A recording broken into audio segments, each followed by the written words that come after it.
ಮಾಡ್ತೀವಿ.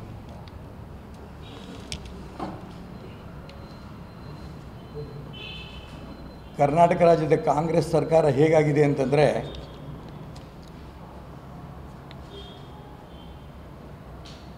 ದೇಶವನ್ನು ದಕ್ಷಿಣ ಭಾರತದ ರಾಷ್ಟ್ರವಾಗಿ ಕೇಳ್ತೇವೆ ಆ ರೀತಿ ಹೇಳಂಥ ದೇಶದ್ರೋಹಿಗಳಿಗೆ ಯಾವ ನೋಟಿಸು ಇಲ್ಲ, ಯಾವ FIR ಇಲ್ಲ. ಈ ರೀತಿ ಯಾರು ದೇಶದ್ರೋಹದ ಹೇಳಿಕೆ ಕೊಟ್ಟಿದ್ದಾರೆ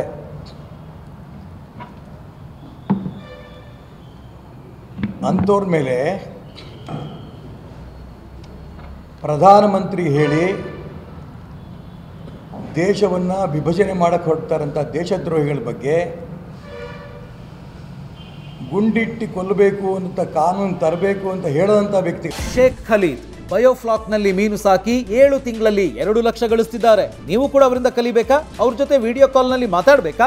ಈಗಲೇ ಫ್ರೀಡಮ್ ಆ್ಯಪ್ ಡೌನ್ಲೋಡ್ ಮಾಡಿ. ಮೇಲೆ ಇವತ್ತು FIR ಪೊಲೀಸ್ ನೋಟಿಸ್ಗಳು ಬರ್ತಾ ಇದೆ. ನಾನು ಯಾತಕ್ಕಿದ್ದನ್ನು ಹೇಳ್ತಾ ಇದ್ದೀನಿ ಅಂತಂದರೆ, ಇಡೀ ಕಾಂಗ್ರೆಸ್ ಸರ್ಕಾರವೇ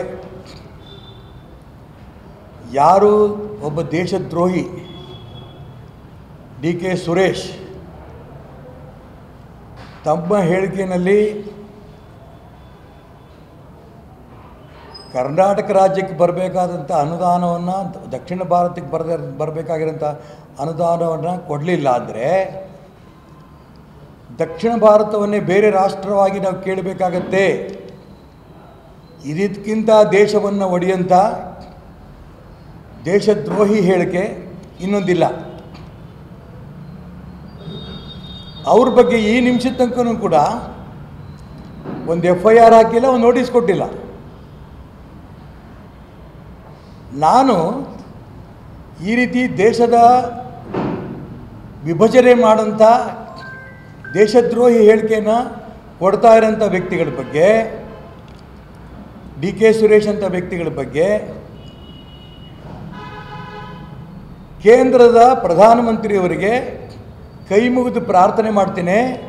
ಈ ರೀತಿ ದೇಶದ್ರೋಹಿಗಳು, ದೇಶವನ್ನು ಒಡೆಯಂಥ ಹೇಳಿಕೆ ಕೊಡ್ತಾ ಇರೋಂಥ ವ್ಯಕ್ತಿಗಳ ಬಗ್ಗೆ ಗುಂಡಿಟ್ಟು ಕೊಲ್ಲಂಥ ಕಾನೂನು ತಗೊಂಬನ್ನಿ ಅಂತ ಹೇಳಿದ್ದು ಕರ್ನಾಟಕ ರಾಜ್ಯದ ಕಾಂಗ್ರೆಸ್ ಸರ್ಕಾರದಲ್ಲಿ ತಪ್ಪು.